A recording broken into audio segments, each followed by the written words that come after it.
একটি আন্দোলন গড়ে তোলে, ন্যায় বিচারের দাবিতে আন্দোলন। এবং সেই আন্দোলন ধীরে ধীরে সমস্ত মেডিকেল কলেজ, সমস্ত সাধারণ কলেজ এবং শেষে এই সাধারণ মানুষের মধ্যে ছড়িয়ে গেছে। কারণ এই যে অন্যায় ঘটেছে, সেই ঘটনা আরজি করে ঘটেছে, কাল রাস্তায় ঘটতে পারত, অফিসে ঘটতে পারত, কারোর বাড়িতে ঘটতে পারত।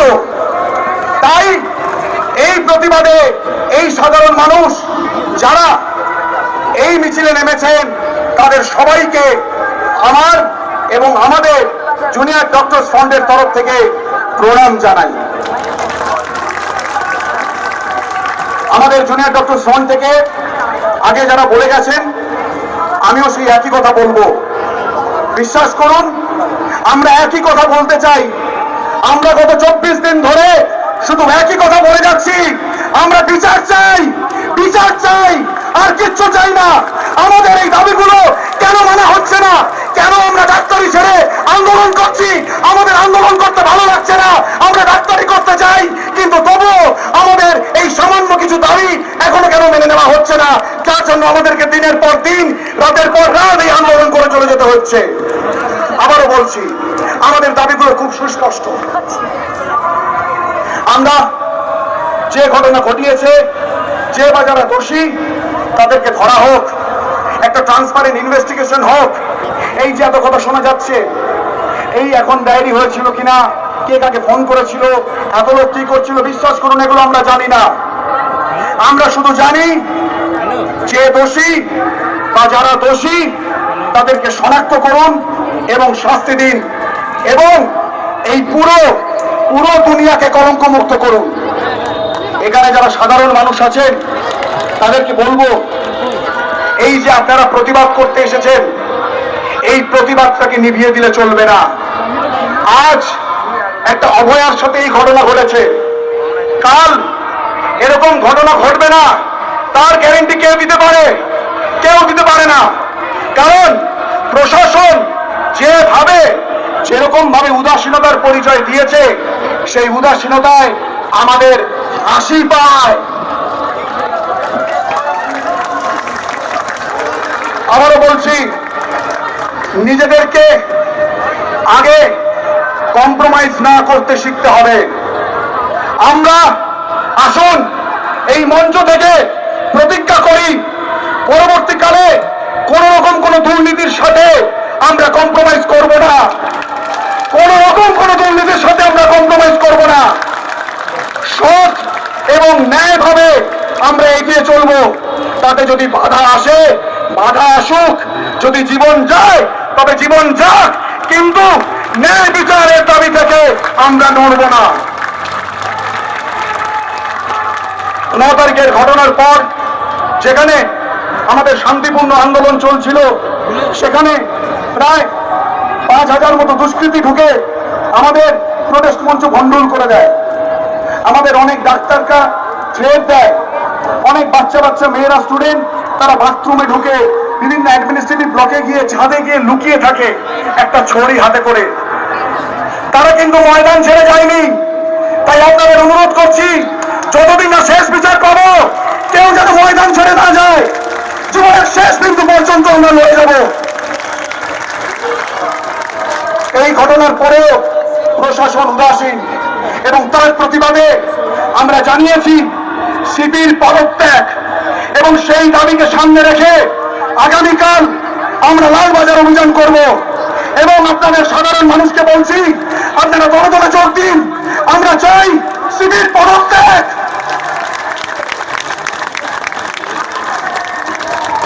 যে কর্তৃপক্ষের অধীনে আমাদের হসপিটালে একরকম একটা বড় ঘটনা ঘটে গেল, তারপরে কি হলো?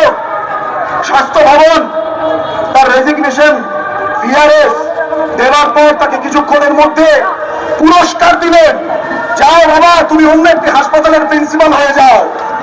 অথচ তার নামে এত অপরাধ, এত দুর্নাম, এত দুর্নীতির অভিযোগ, তার বিরুদ্ধে স্বাস্থ্য ভবন এখনো কোনো অ্যাকশন নেয়নি। কেন নেয়নি?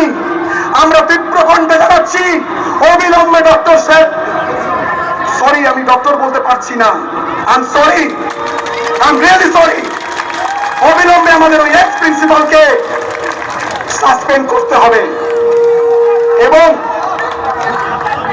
এবং এবং প্রত্যেকটি জায়গায়, প্রত্যেকটি ক্ষেত্রে, এই রাস্তায়, ওই বাড়িতে, ওই অফিসে, যে যেখানে আছে নির্ভয় স্বাধীনভাবে মাথা উঁচু করে যেন কাজ করতে পারে। কারোর চোখ রাঙানি যেন আমাদের সহ্য করতে না হয়। কেউ যেন বলতে না পারে বাড়ি থেকে, ওরে বাবা তুই তো মেয়ে, রাত করে আর বেরোস না, কাজ করতে হবে না। এটা যেন কখনো কারো বাড়িতে শুনতে না হয়। আমরা এরকম একটা সুস্থ সমাজ চাই, এরকম একটা সুস্থ সামাজিক মানসিক ভাবে শান্তি একটা সমাজ চাই।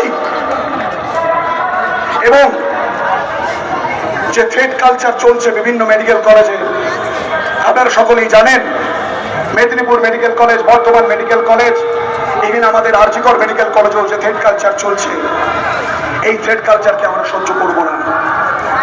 যে দুর্নীতিতে ভরে গেছে আমাদের স্বাস্থ্য ব্যবস্থা, আমরা সেই স্বাস্থ্য ভবনের, সেই স্বাস্থ্য ব্যবস্থার দুর্নীতিকরণ চাই। এই দুর্নীতি যতদিন না মুক্ত হবে ততদিন রক্ত বীজের মতো এরা আবার জন্মাবে, আবার দুর্নীতি করবে। তাই এদেরকে একদম সরিস্তার বন্ধ করতে হবে।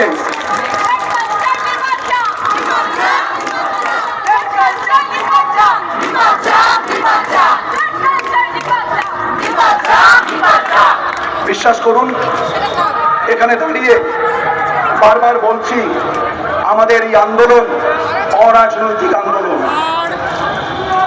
কোন রাজনীতির পতাকাকে আমরা আমাদের কলেজে ঢুকতে দিইনি, কোন রাজনীতির পতাকাকে আমরা আমাদের কলেজে ঢুকতে দিইনি। আমরা বলেছি আপনাদের এই সুবিধে অসুবিধে আমরা জানতে চাই না, আমরা আমাদের প্রতিবাদ আমাদের মতো করে নিতে পারবো। যদি আপনার মনে হয় বাইরে গিয়ে প্রতিবাদ করুন, কিন্তু আমাদের কলেজে আমরা কাউকে ঢুকতে দিইনি। আসলে ব্যাপারটা কি হয়েছে জানেন, এই ঘোলা জলে সবাই এখন মাছ ধরতে বেরিয়েছে। আসলে নবান্ন কাউকে চায়, আবার কেউ আবার নবান্নকে চায়। এই মাঝখানে আমরা গুলিয়ে গেছি, আমাদের দাবিগুলো সব মাথা পড়ে যাচ্ছে।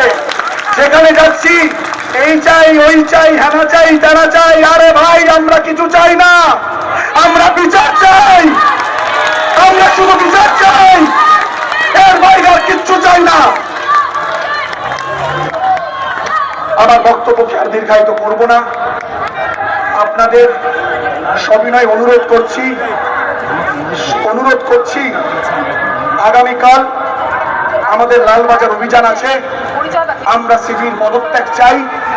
তার সমর্থনে যদি আপনারা জুনিয়র ডক্টরস ফ্রন্টের সাথে পা মেলাতে চান, তাহলে আসুন, আপনাদের সবাইকে স্বাগত। এবং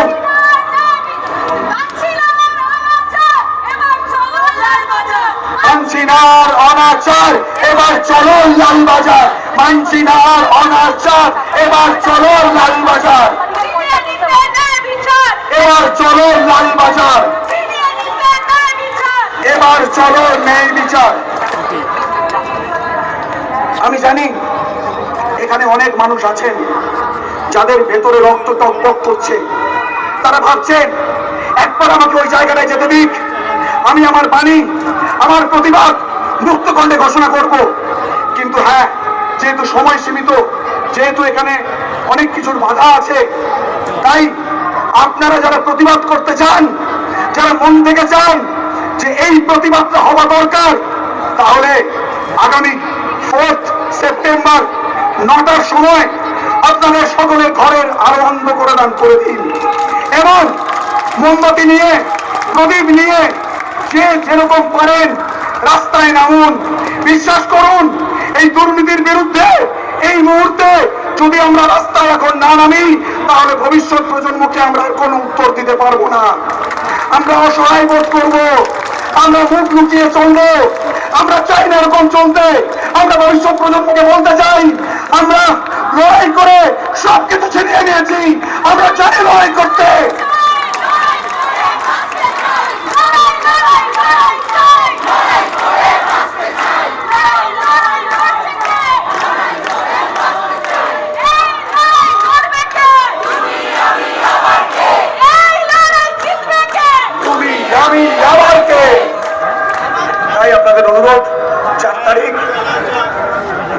করার সময় আপনারা আপনাদের ঘরের আর বন্ধ করে মোমবাতি প্রদীপ নিয়ে রাস্তায় নামুন, শান্তিপূর্ণভাবে মানববন্ধন তৈরি করুন এবং সোচ্চারে জানান, উই ওয়ান্ট